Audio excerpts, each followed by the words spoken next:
Hey brothers and sisters, it's Jared. This video is going to be taking an examining look at the video game franchise of the Mario series. Now, in looking at video games, there's so many things that we could point out that show the rise of the satanic Antichrist system and show the culture heading towards that. But instead of focusing on the obvious wicked games that are coming out right now, like The Evil Within or some other dark horror genre games, or things that are showing satanic sacrifice and murder and violence, I think it best to look at the innocent of the innocent. What this culture says, well, that's a kid's game. This is good. There's nothing wrong with this. It's for everyone. And when we examine it in the light of Christ, we see that these games that we are subjecting our children over to are actually influencing them towards the Antichrist system. And if we even look at Mario 64, this was the game that was out when I was a kid, and you see that it has levels that revolve around Illuminati symbolism, the pyramid with the capstone that you have to go up to, and you get the star from the top and you're rewarded for that. And then it goes inside and the boss is the hands with the eye inside of it. This is the ancient occult symbol, the Hamsa, which relates to the sky god and also the Horus. So we need to understand that these symbols and ideals are being portrayed to our children, having them spend their time surrounded by the images of the Antichrist. And as you go further into the game, you see that it is filled with this type of symbolism. It has the duality floors with the black and the white, the Masonic pillars filled with images of fire and demons through Bowser, and there are going through portals to other worlds. We need to understand that this is Antichrist programming at its basic form for our children, indoctrinating them into the ideologies of the beast system. Now this is a really interesting one. This is in one of the scrolling games of Mario, and you see he's jumping around, and in the background is moss on the walls, and as we closer examination of this moss, we see it sends the subliminal message of sex. So people may be playing these games thinking it's innocent and fine, not knowing that there are attacks on their subconscious trying to get them to lust. It is also one of the great deceptions that people will spend hours and hours in this game jumping around levels of hellfire in Bowser's castle, which looks satanic and demonic. It's a deception from the enemy, guys. Spend your hours in this life that God has given you to fulfill the commission, the call to spread the gospel, jumping around in visions of hell, and then in the next life, being found without Christ, being told to depart, for he never knew you, spending eternity in real hellfire. Do you see what a trick it is? Millions and millions of people who have played these games know not the true hellfire and wrath of God that they will receive if they approach the throne outside of the blood of Christ. These levels are a specific glorification of the satanic system and the lie that people have bought into. You'll notice that all of the popular games have a level that bases itself around this type of hellfire. Now, right here, we're going to have Brother Brian Monin.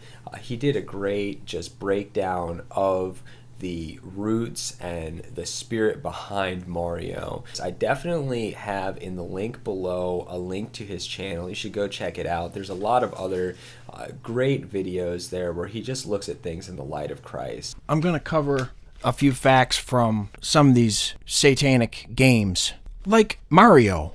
We have adults playing these games. That's why I'm making this video. Because a lot of times people think, well, these are the good games. These are the innocent ones. You know, these aren't the ones where you're killing everyone, like where it looks realistic. Yeah, this one's just all about witchcraft and stuff. It's really much safer. Now, in the Mario games, there's a character called Bowser, or King Bowser Koopa. His name translates into Great Demon King Koopa.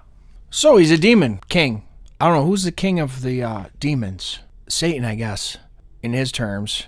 They're going to all find out who the real king is, though. And they're going to bow before they go to the lake of fire. Oh, okay. Great Demon King Koopa, in English also Lord Bowser, King Koopa commonly, he is the primary antagonist of the Mario series, and he is the arch enemy of Mario. Bowser most commonly kidnaps Princess Peach. He is the leader of the Koopa race. Although Bowser has joined forces with Mario in a few games, he has never ceased to kidnap Princess Peach and attempt to conquer the Mushroom Kingdom since his first appearance in Super Mario Bros. It says that Mario has joined forces with him a few times. Oh, situational ethics. That teaches a good, he's Satan, basically, but he'll join forces with him when it's needed, I guess. As the central villain of one of the world's most popular video game franchises, Bowser is easily one of the most recognizable video game villains ever. His iconic features include a large spiked shell, horns, razor-sharp teeth, and a shock of red hair. He is physically powerful, can breathe fire, and is said to have skills in black magic. This is from the Mario site history thing. Powers. Bowser has many powers from dark magic that include teleporting, causing shock waves to come out of his jumps, fire breath, charging, and transforming victims. Bowser is a villain of pure evil. Cruel and ruthless, Bowser is commonly portrayed as a power-hungry tyrant whose intentions are to rule the Mushroom Kingdom and the entire universe. His crimes range from kidnapping Princess Peach to acts of terrorism, giving him a reputation feared and dreaded by the entire mushroom world.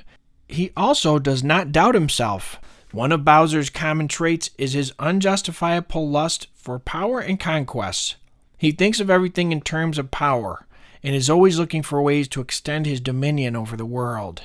Several times Bowser has shown to possess an arrogant sense of entitlement. Indeed, in Super Mario Galaxy, it shows that political power is not enough for Bowser. Bowser believes that only he is worthy to rule the universe and reshape it in his own image. In Super Mario RPG, Bowser becomes a full-fledged ally to Mario. Good discernment, Mario. You yoke up with the Demon King there. In Paper Mario, Bowser appears as the main antagonist of Paper Mario. He stole the Star Rod and captured the 7 Star Spirits. Bowser made an appearance in the Wii game Super Paper Mario. Princess Peach is forced to marry him by the mysterious Count Bleck and Nastasia. However, the union between them reveals the Chaos Heart, which would produce the void that would threaten all of existence. He reluctantly joins up with Mario and Peach, as well as Luigi, who joins later on, to stop the evil Count Bleck and his minions. What about Mario? Mario's good, right?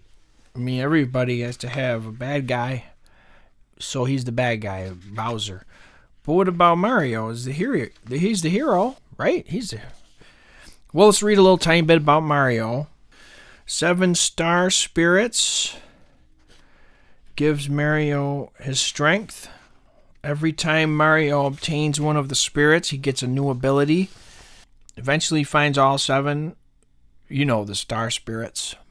And by going to Star Haven, he obtains the power of the Star Beam, the only way to counteract the Star Rod. The Star Beam becomes useless until Peach and Twink use their wishing powers to enhance the attack into the new Peach Beam. So the Star Spirits then use their power to protect Mario, Peach, their party, and the castle. It's all about witchcraft. Ever hear of themes? Some things have a theme. This is a bunch of unholy wickedness and witchcraft and a waste of time. That's what it is.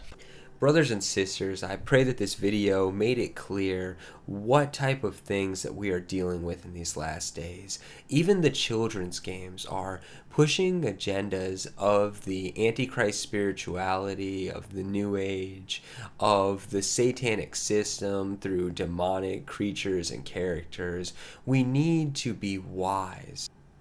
These are all signs of the season and time in which we are living. We are told in 1 Thessalonians 5, "But ye, brethren, are not in darkness, that the day should overtake you as a thief. Ye are all the children of light and the children of the day. We are not of the night, nor of darkness. Therefore, let us not sleep as others do, but let us watch and be sober. Brothers and sisters, we must be watching. We must be of sober mind. These things that are being projected at us through the media, our children through the media, we must be watching and making sure that the deceitfulness of sin does not enter into our homes and veil our eyes to the truth that Christ has revealed to us in His Word. I pray that we would understand this. God bless you guys, and be well in the Lord.